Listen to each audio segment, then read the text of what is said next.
You're watching Time 100 Talks. I'm Molly Ball, Time's national political correspondent. I am delighted to be joined today by Senator Tim Scott of South Carolina. Thank you so much for joining me. Thank you, ma'am. Good to be with you, Molly. Let's start with the news of the passing of John Lewis, Congressman John Lewis, who many people called the conscience of the Congress. Do you have any reflections on the life he led? Well, a man that I loved and got to know when I was elected to Congress. I watched him as a kid growing up and just marveled at his steadfastness, his powerful will, his tenacity, but also his kindness. When I was elected to Congress in 2011, one of the first individuals to invite me into their office was John Lewis. We went on in his office. He has all the pictures from the 60s. A Bloody Sunday, the sacrifices and the pain that he went through so that someone who looked like me could one day become a senator. And we sat there for over an hour and had a conversation. And one of the things that he told me before I left his office was, he said, you're going to be in a unique position. You're an African-American who happens to be a Republican, and that's going to cause some consternation. He said, please remember to never let life make you bitter.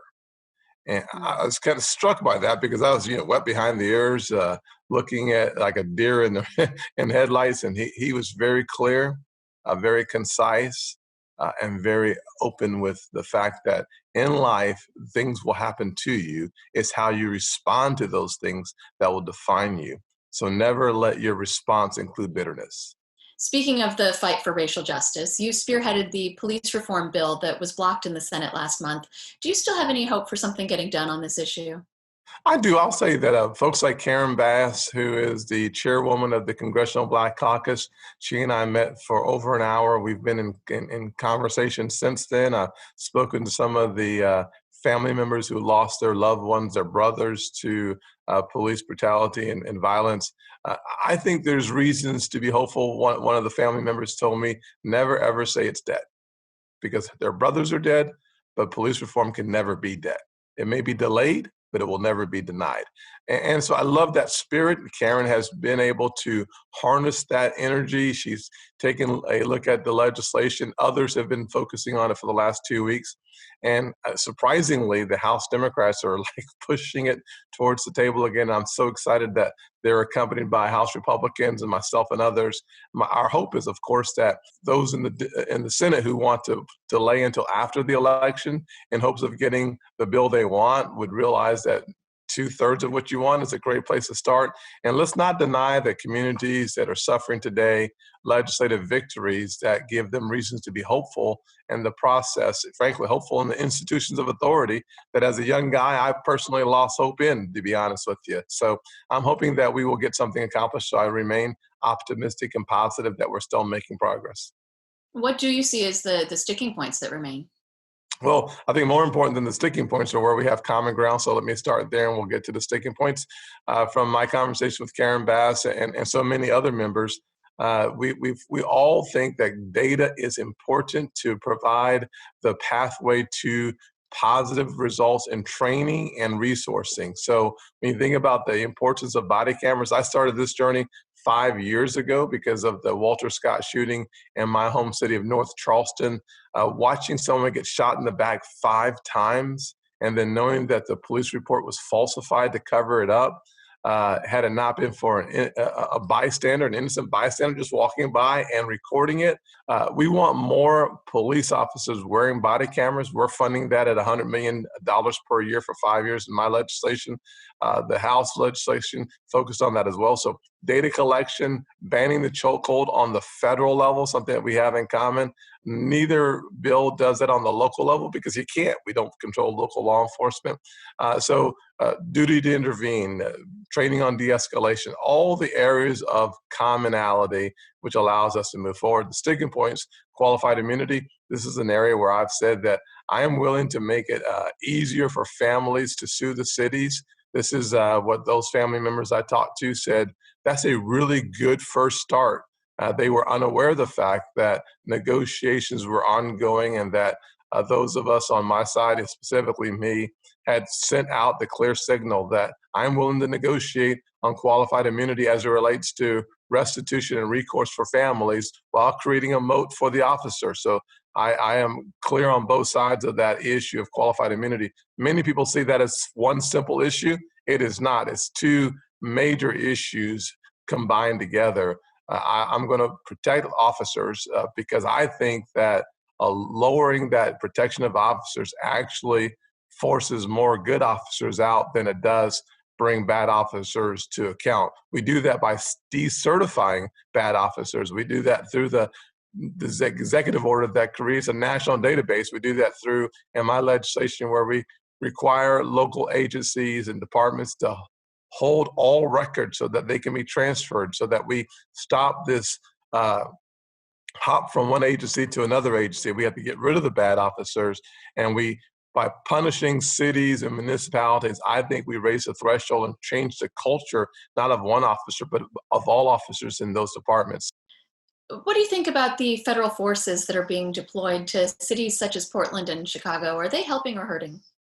Well, I will tell you that first, I'd like to start with the problem and then move to the solution. The problem is that the cities have been unable to figure out how to quell the violence. These chaotic, anarchist-looking cities is not helpful to anyone, and frankly, scary to everyone. So getting that right, figuring out that formula is really important. I think federal troops being present, whether it's Portland, Atlanta, Chicago. I know I've seen the response from the mayors saying that they're not going to let President Trump send in troops. I would say as long as they're focused on President Trump and not the citizens within their cities, that the focus is in the wrong area, number one. Number two, I would say that I'm not sure that, when you send troops in, you kind of own the problem. If the mayors want to own the problem without any help, without any assistance, denying it all, I think that's a bad decision on their part, but perhaps their decision to be made. Speaking of politics, how do you think President Trump's reelection campaign is going? Right now, I think it could get better. And frankly, I think his acknowledgement that coronavirus will get worse before it gets better was frankly what many of us see. And I'm glad that he sees the same thing. I think the importance of testing is critical. And thankfully, we have funded billions of dollars for testing, for treatments, and frankly, for vaccines. We're going to see more of that in phase 4. I assume there's going to be a phase 4, so we'll see more of that in phase 4. Seeing the president in mask is helpful, not hurtful, but more importantly, seeing everyone in mask is helpful. Frankly, we should take the responsibility as individuals to do the right thing. And good news is, as I drive around, walk around, enter into grocery stores, I'm not doing much shopping other than for food right now. It's good to see. Speaking of that phase 4 legislation, what would you like to see in that bill, and how high are your hopes for it getting passed in a timely manner? Molly, that's a great question, ma'am. I don't have a great answer for you. The things I'd like to see in the bill would include more assistance for small businesses. The way I look at it is, if I want to help employees, I have to make sure that they have jobs to go to. So the Paycheck Protection Program saved about 50 million jobs. I think having the opportunity to have a second bite at the Paycheck Protection Program apple, so to speak, would be really important. Second one I'd say is that eliminating liability for a global pandemic, common sense to me, and that we should make sure that as long as businesses and colleges, nonprofits are doing the right thing, that they're not held liable for the spread of the virus. Number 3, I would say that the importance of being able to provide resources for our schools and our education. I think there's $105 billion being batted around back and forth. I think that's an important engagement from my perspective. More assistance for the healthcare footprint. I have had legislation around nursing homes. If you look at what happened in New York City and around the country, one of the things that is undeniable is that a third or more of our deaths are coming from nursing homes. That is scary, and frankly, in many ways, may not be preventable, but the faster you figure out who has it, the easier it is to mitigate the spread of it, especially when you are confined to limited space. So I think we should start there along with hospitals. But if we don't start with our nursing homes, if we underfund that, I think we are part of the problem and not part of the solution. What about the extended unemployment benefits that are set to run out next week? Do you think those should be extended? Well, I don't think we should extend benefits beyond the paycheck. So if you make $100, you should get at the most $100 in benefits. So how we pare that back and make sure that the incentive to go back to work when you can is there. And while you cannot go back to work, we pay you a percentage of your paycheck at no more than 100%. Getting there is really important. My understanding is that states needed 3 months to get there, and we've had more than 3 months since we started this process, and why they're not there yet, I don't know.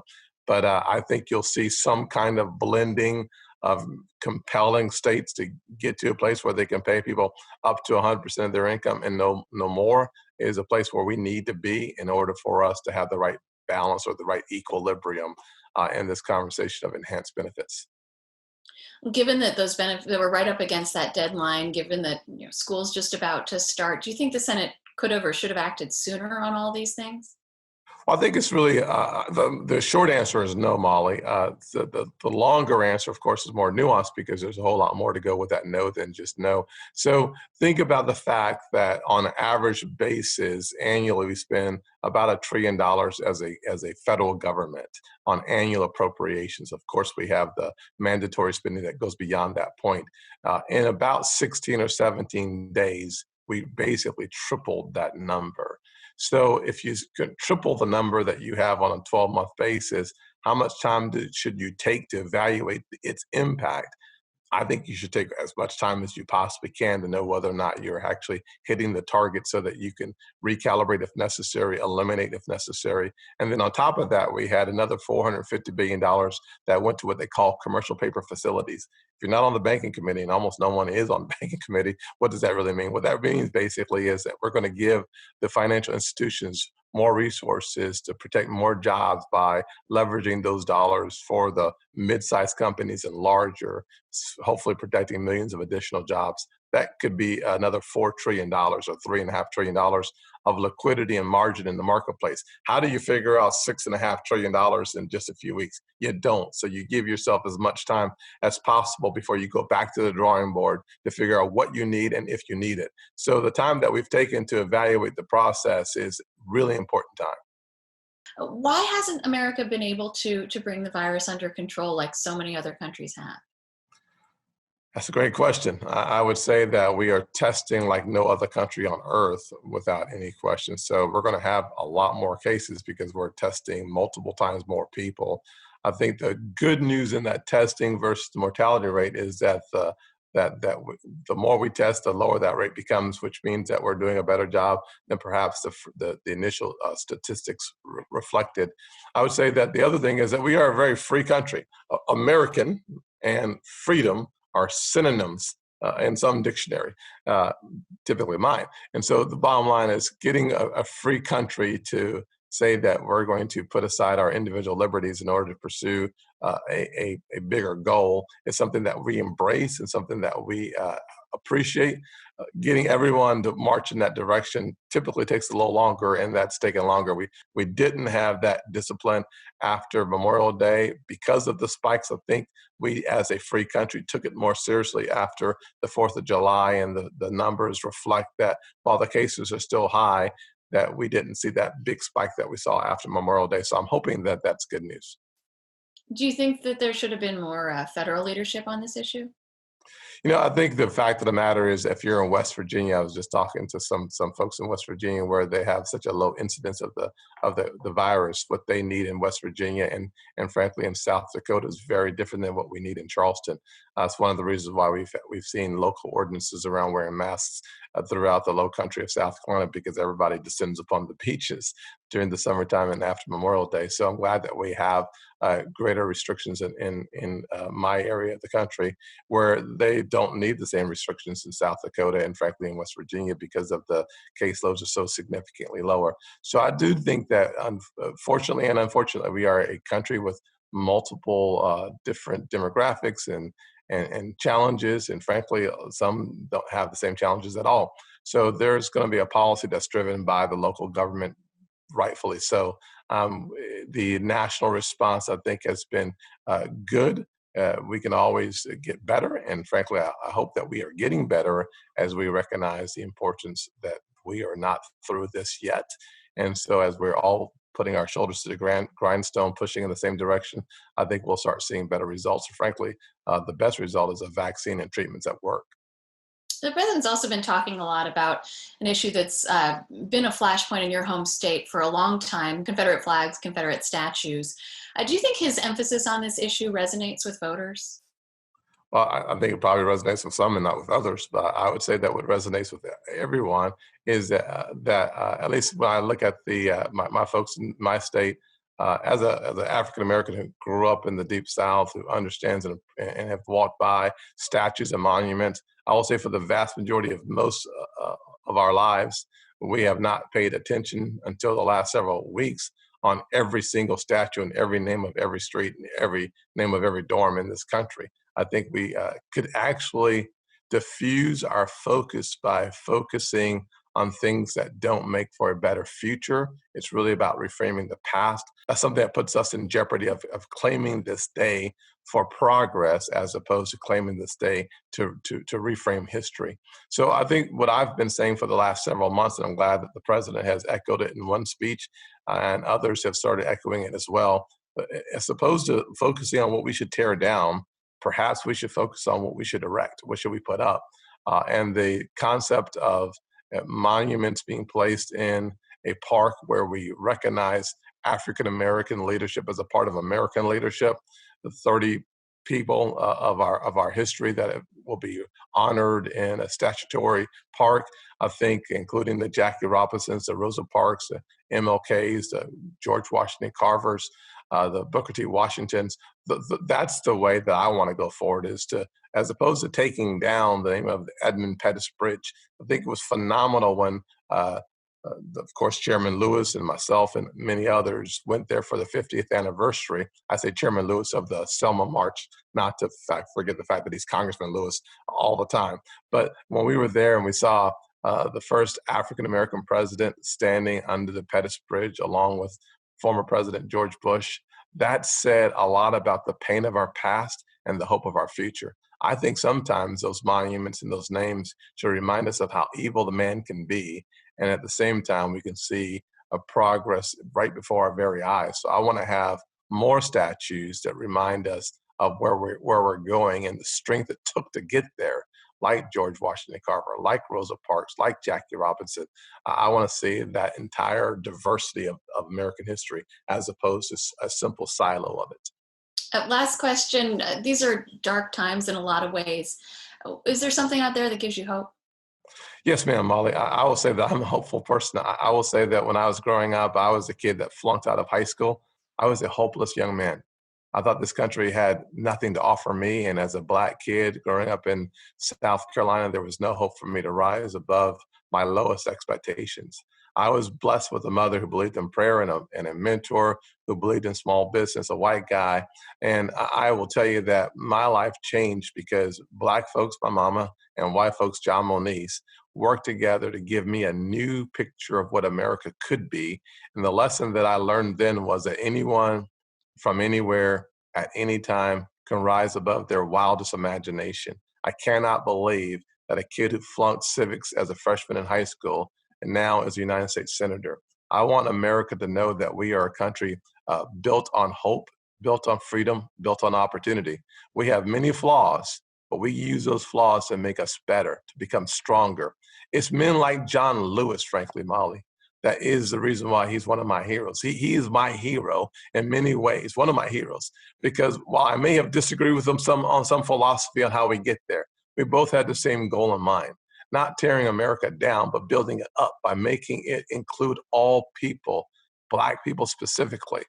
Think about Frederick Douglass and the fights that he had, not to eliminate the Constitution, but to make us live up to our birth certificate, the Declaration of Independence, that all men were created equal. We are a country that actually grows stronger through our challenges. And I hope and I pray that today is another day of growing stronger through the crisis and the challenges that we have before us. And we are making America a more fair country. And that is good news for all Americans. But most importantly, it's good news for kids growing up in neighborhoods like I grew up, where I lost hope for 7 years of my young life.